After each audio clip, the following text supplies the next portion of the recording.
ఓం నమ శివాయ. కార్తీక పురాణం 24వ అధ్యాయం ప్రారంభం.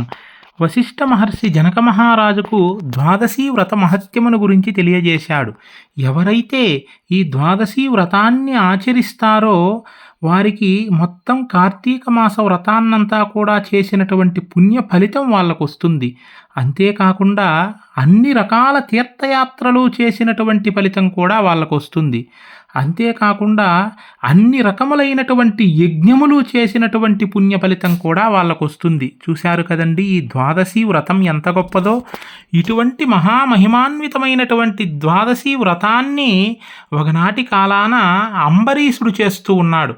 ఆ అంబరీషుని దగ్గరికి ఆ వ్రతం చేసేటువంటి సందర్భములో దుర్వాస మహర్షి వచ్చాడు. అంబరీష, నాకు ఆతిథ్యమివ్వు, నేను నదికి వెళ్ళి స్నానము చేసి వస్తాను అని చెప్పి దుర్వాసుడన్నాడు. అందులకు అంబరీషుడు, స్వామి త్వరగా రండి, తప్పకుండా మీకు ఆతిథ్యం ఇస్తాను, త్వరగా రండి, ఎందుకంటే మరలా ఈ ద్వాదశీ గడియలు వెళ్ళిపోతాయి అని చెప్పి అంబరీషుడన్నాడు. అలాగేనని చెప్పి దుర్వాసుడు వెళ్ళాడు, కానీ ఎంతసేపటికి తిరిగి రాలేదు. అప్పుడు అంబరీషుని దగ్గరున్నటువంటి బ్రాహ్మణోత్తముల అంబరీషునితో ఇలా అంటూ ఉన్నారు, స్వామి అంబరీష, ఈ దుర్వాసుడు ఎంతసేపటికి రావడం లేదు.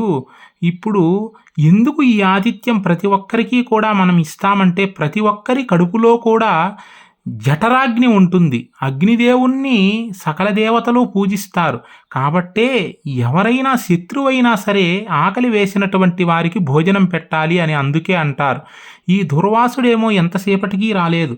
ఈ దుర్వాస మహర్షి రాకుండా మనం గనక వ్రతాన్ని ప్రారంభించి ద్వాదశి పారాయణ చేసినట్లయితే తప్పకుండా దుర్వాస మహర్షి శపిస్తాడు.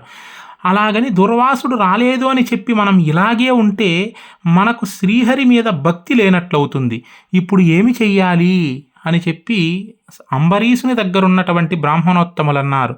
ఆ సందర్భములో ఇటువంటి సందిగ్ధ పరిస్థితులలో అంబరీషుడు ఎటువంటి నిర్ణయాన్ని తీసుకున్నాడు అనేటటువంటి విశేషాల్ని మనం 25వ అధ్యాయములో చూద్దాం. ఇటువంటి ఆసక్తికరమైనటువంటి వీడియోల కోసం నా ఛానల్ని లైక్ చేయండి, షేర్ చేయండి, సబ్స్క్రైబ్ చేయండి. ఓం నమ శివాయ. సర్వే జనా సుఖినో భవంతు.